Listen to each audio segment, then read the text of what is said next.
Most Australians never check where their super is actually invested. They sign a form on day one of a new job, tick a box, and forget about it for the next 40 years. And here's the painful truth: that single tick can cost you a house, a round the world trip, maybe even 10 extra years of working when you should be retired and free. Today, I'm going to show you exactly which super investment option suits your age, why most people are sitting in the wrong one, and how to fix it in about 15 minutes. Let's start with something you probably weren't told when you got your first job. Your super isn't just a savings account, it's an investment portfolio. And inside that portfolio, you get to choose how aggressive or how safe you want it to be. Most funds offer five main pre-mixed options: high growth, growth, balanced, and conservative or cash. The difference between them comes down to one thing: how much of your money sits in growth assets like shares and property, and how much sits in defensive assets like bonds and cash. High growth usually holds around 88 to 95% in growth assets. Balanced holds around 60 to 75%. Conservative might hold only 30%. And cash is exactly what it sounds like. Now here's where it gets interesting. According to Super Ratings, in the 2025 calendar year alone, the median high growth option returned 10.4%. Growth returned 9.3%. Balanced returned 7.8%. And conservative returned 6.2%. And here's something that should make every Australian stop and think. Research from the Productivity Commission found that being in a poor performing default fund versus a top performer can cost the average worker around $500,000 by retirement.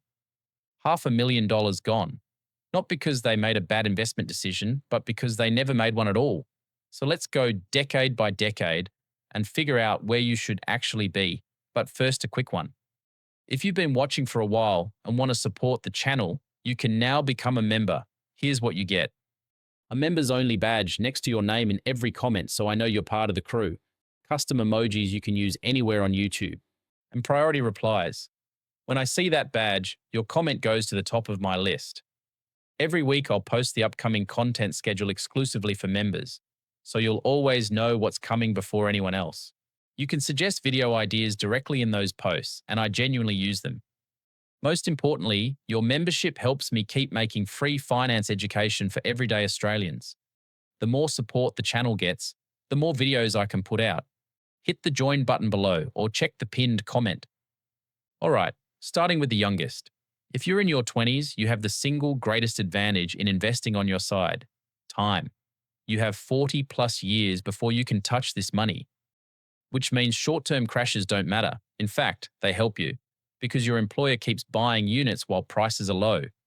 At this age, almost every financial advisor in Australia will tell you the same thing. High growth or even an all shares option makes the most sense. The biggest mistake people in their 20s make is sitting in the default balanced or My Super lifecycle option without checking it. Some lifecycle products are great. Others shift you into defensive assets way too early, and you lose tens of thousands in compounding. Think about it this way: a 25-year-old who picks high growth instead of balance could end up with an extra $300,000 to $400,000 at retirement, just from one decision made in a single afternoon. If you're in your 30s, the story barely changes. You still have 30 plus years until retirement. You're likely earning more, maybe paying down a mortgage, maybe raising kids. It feels like life is getting risky, so people get tempted to play it safe with their super. But your super and your day-to-day risk are two different things. High growth still makes sense for most 30-somethings. This is also the decade where small extra contributions explode in value. Salary sacrificing just $50 a week into a high growth option in your 30s can add over $200,000 to your final balance, thanks to compounding and tax savings.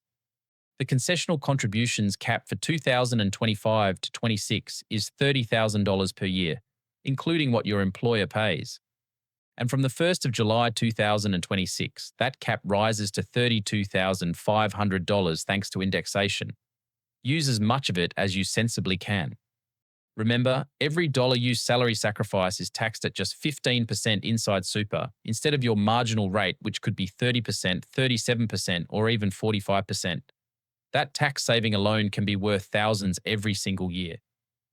If you're in your 40s, things start to shift, but not as much as you think. You still have 20 to 25 years before retirement. That's a long runway. Most advisors still recommend staying in high growth or growth at this age. What changes is your focus. This is the decade to start checking your fund's fees, performance, and insurance.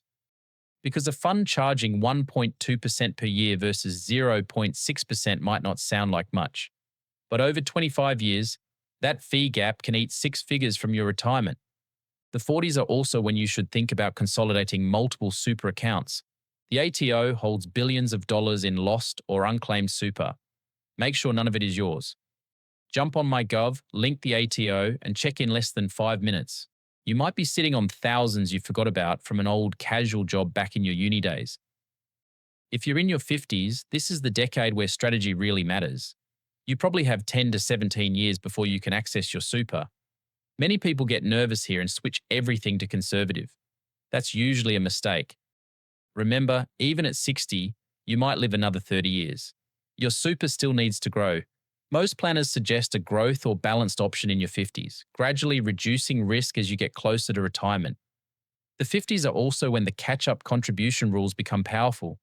If your total super balance was under $500,000 at the start of the financial year, you can use unused concessional cap space from the last 5 years. That can mean throwing $100,000 or more into super in a single year, all taxed at just 15% instead of your marginal rate. This single strategy has helped thousands of Australians turbocharge their retirement in the final stretch, especially after the mortgage is paid off and the kids have moved out. If you're in your 60s, it's time to fine-tune. From age 60, you can typically access your super tax-free once you retire or hit a condition of release. Most people benefit from a balanced or conservative balanced option at this stage. Why not pure conservative? Because inflation. If your super only earns 3% and inflation is 3%, you're going backwards in real terms. A blend of growth and defensive assets keeps your money working while protecting you from a major market crash right before retirement. This is also the decade to seriously consider a transition to retirement strategy and to look at how your super will be paid. Lump sum, account-based pension, or a mix. Keep in mind there's a general transfer balance cap, which is the maximum you can move into a tax-free retirement income stream. It's currently $2 million in 2025 to 26 and is indexed each year, so check the latest figure with the ATO when you're ready to retire. Each option has different tax outcomes and different impacts on the age pension, so getting proper advice here can pay for itself many times over. Now here's the part nobody tells you. The right investment option isn't only about your age, it's about your stomach. If you're going to panic and switch to cash the moment the market drops 20%, then high growth isn't right for you, no matter how young you are. The worst thing you can do in super is lock in losses by switching during a downturn. History proves this again and again. The Australians who panicked and moved to cash during the GFC in 2008 or during the COVID crash in March 2020 locked in massive losses and missed the recovery that followed within months. Meanwhile, the people who stayed the course came out wealthier than ever. The Australians who built serious wealth through super did one thing consistently. They picked a sensible option, set it up properly, and left it alone for decades. So here's your homework. Log into your super account. Find out 3 things: what investment option you're in, what fees you're paying, and what your 10-year return looks like compared to the top performers. If you're in your 20s, 30s, or 40s and you're sitting in balanced or conservative by default, ask yourself why. If you can't answer that, you might be costing yourself a fortune.